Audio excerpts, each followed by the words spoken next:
Hello दोस्तों, आज मैं आप सभी को देवशयनी एकादशी व्रत कथा सुनाने जा रही हूँ।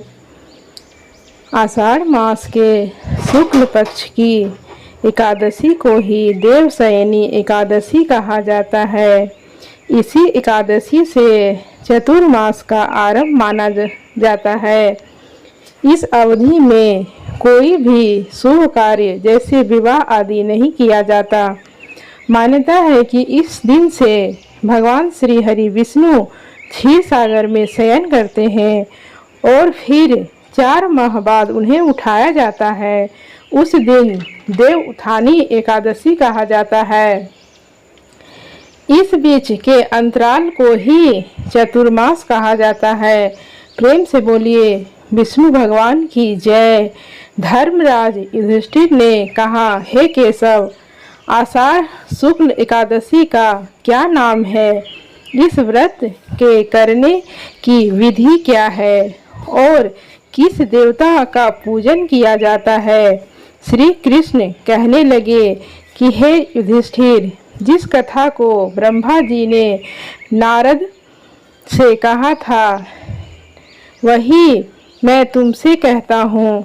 एक बार देव ऋषि नारद जी ने ब्रह्मा जी से इस एकादशी के विषय में जानने की उत्सुकता प्रकट की।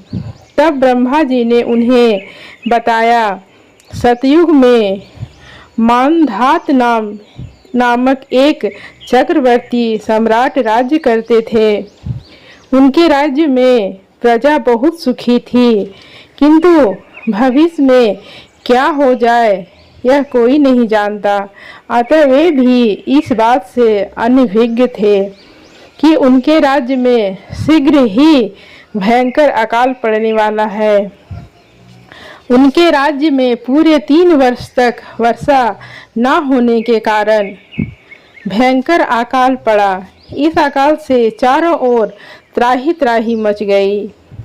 धर्म पक्ष के यज्ञ, हवन, पिंडदान, कथा, व्रत आदि में कमी हो गई।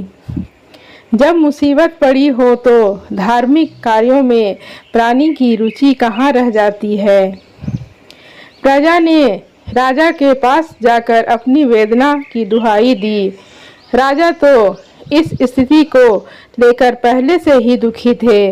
वे सोचने लगे कि आखिर मैंने ऐसा कौन सा पाप कर्म किया है जिसका दंड मुझे इस रूप में मिल रहा है।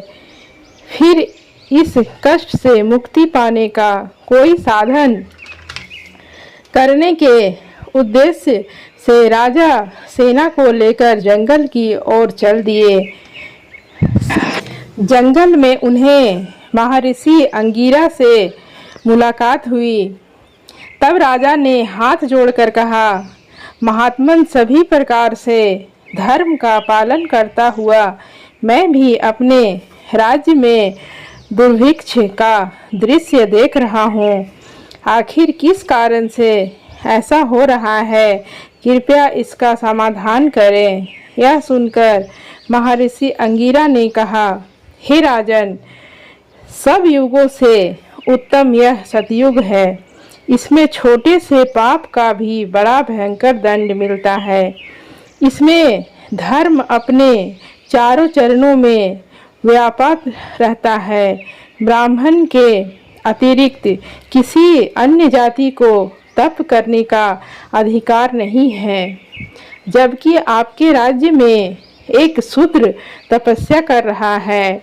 यही कारण है कि आपके राज्य में वर्षा नहीं हो रही है।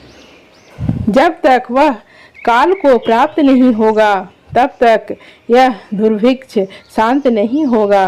दुर्भिक्ष की शांति उसे मारने से ही संभव है, किंतु राजा का हृदय एक निरपराध शूद्र तपस्वी का समन करने को तैयार नहीं हुआ। उन्होंने कहा, हे देव, मैं उस निरपराध को मार दूं, यह बात मेरा मन स्वीकार नहीं कर रहा है। कृपा करके आप कोई और उपाय बताएं। महर्षि अंगिरा ने बताया, आषाढ़ माह की शुक्ल पक्ष की एकादशी का व्रत करें। इस व्रत के प्रभाव से अवश्य ही वर्षा होगी। राजा अपने राज्य की राजधानी लौट आए और चारों वर्णों सहित देवशयनी एकादशी का विधि पूर्वक व्रत किया। व्रत के प्रभाव से उनके राज्य में मूसलाधार वर्षा हुई और पूरा राज्य धन्य धान्य से परिपूर्ण हो गया। ब्रह्मा वैवर्त पुराण में देवशयनी एकादशी के विशेष महात्म्य का वर्णन किया गया है। इस व्रत से प्राणी की समस्त मनोकामनाएं पूर्ण होती हैं। अगर आपको यह कथा अच्छी लगी हो तो कृपया शेयर, लाइक या कमेंट ज़रूर करें। धन्यवाद। प्रेम से बोलिए विष्णु भगवान की जय, लक्ष्मी माता की जय।